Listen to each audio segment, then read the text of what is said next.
Bana, karibu sana kwenye dunia ya muziki ambapo majina mawili yameweza kuchora historia kali sana.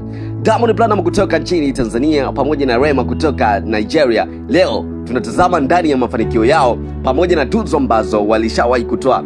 Kuna tofauti fulani hivi kati ya Diamond Platnumz pamoja na Rema, ama kuna tofauti kati ya wasanii wa Tanzania pamoja na wasanii wa Nigeria, moja katika mataifa mawili ambayo yanaonekana kufanya vizuri sana katika muziki wa Afrika. So right now nataka nikusogezee zile tuzo ambazo alishawahi kushinda Diamond Platnumz na zile tuzo ambazo alishawahi kushinda Rema, alafu niambie hapo kwenye uwanja wa comment ni nani ameweza kufanya makubwa zaidi, ni nani ameweza kutisha zaidi.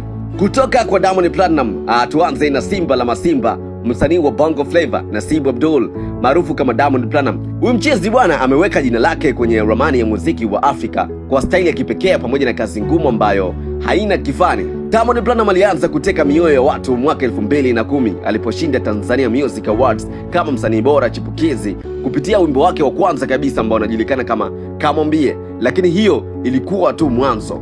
Mwaka 2014 Diamond Platnumz alifunika kwenye Channel O Music Video Awards. Alichukua tuzo 3 kwa wimbo wake maarufu kama Number 1, na hapo ndipo watu walianza kumwangalia kwa makini sana, kwa sababu walianza kuona kabisa kwamba Diamond Platnumz ni kweli ana nia na kuchukua tuzo hizi. Diamond Platnumz kweli ana mpango wa kufanya vitu vikubwa zaidi katika industry ya muziki wa Tanzania. Na sio hapo tu, MTV Europe Music Awards Simba ameweza kushinda mara kadhaa kama msanii bora wa Afrika, ikiwemo mwaka 2023 ambapo alipowapiku magwiji kama Burna Boy pamoja na Asake.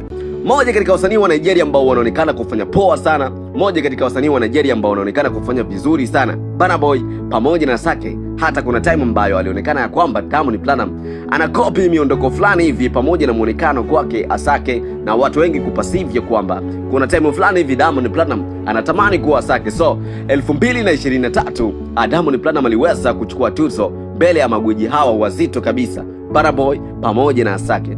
Na kama hujui bado, Diamond Platnumz pia ameweza kushinda tuzo kibao kutoka High People Music Awards ambapo aliweza kutamba na ngoma kama Nana pamoja na Wa. Bila ya shaka Diamond Platnumz ameweza kuweka lebo ya Tanzania kwenye ramani ya dunia, yani lebo ya WCB.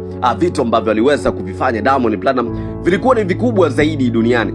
Lakini pia katika upande wa Rema, sasa twende Nigeria sasa. Rema ni kijana mwenye kipaji cha ajabu sana, aliweza kujitokeza kwa kishindo pia na staili ya kipekee zaidi ya Afrobeat. Tangu alipotoa Rema wimbo wake wa kwanza ambao unajulikana kama Dumebi, Rema hakuwahi kurudi nyuma. Yani mwaka 2025 alipiga bao kwenye Trace Awards huko Zanzibar pale Z-Town juzi tu, ambapo tuliweza kumshuhudia Rema akiweza kuokota ama kushinda tuzo 3 kwa mpigo. Yani saa hiyo hiyo aliweza kupanda stage moja ambapo anashuka hivi ana mizigo yake mitatu amepoa kinyamwezi kabisa. Je, Rema aliweza kushinda nini? Msanii bora wa kiume, wimbo bora wa mwaka pamoja na msanii ambaye ameongoza kivutio Afrika. Jamaa aliweza kutawala kabisa jukwaa.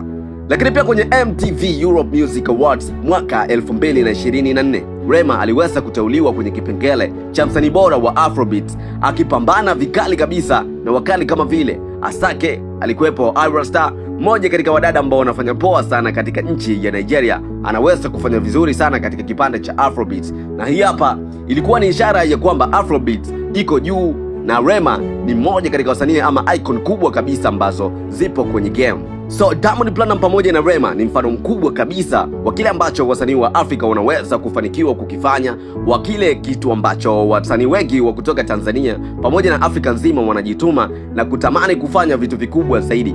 Wameweza kuvunja mipaka, wakasafirisha muziki wa Afrika duniani, na wameweza kuwa mabalozi wakubwa sana wa tamaduni zao. So one time tunaona kabisa kwamba kama wewe ni msanii wa Afrobeat ama ni msanii chipukizi, bidii, uvumilivu pamoja na mapenzi ya kweli kwa sanaa yako vinaweza kukupelekea kufika mbali zaidi. Tunaona katika upande wa Diamond Platnumz na Rema na vitu vikubwa zaidi ambavyo waliweza kuvifanya. Hii hapa ilikuwa ni historia ya tuzo za Diamond Platnumz pamoja na Rema, icons za muziki wa Afrika. Stay tuned ili upate update zaidi. Usisahau kusubscribe.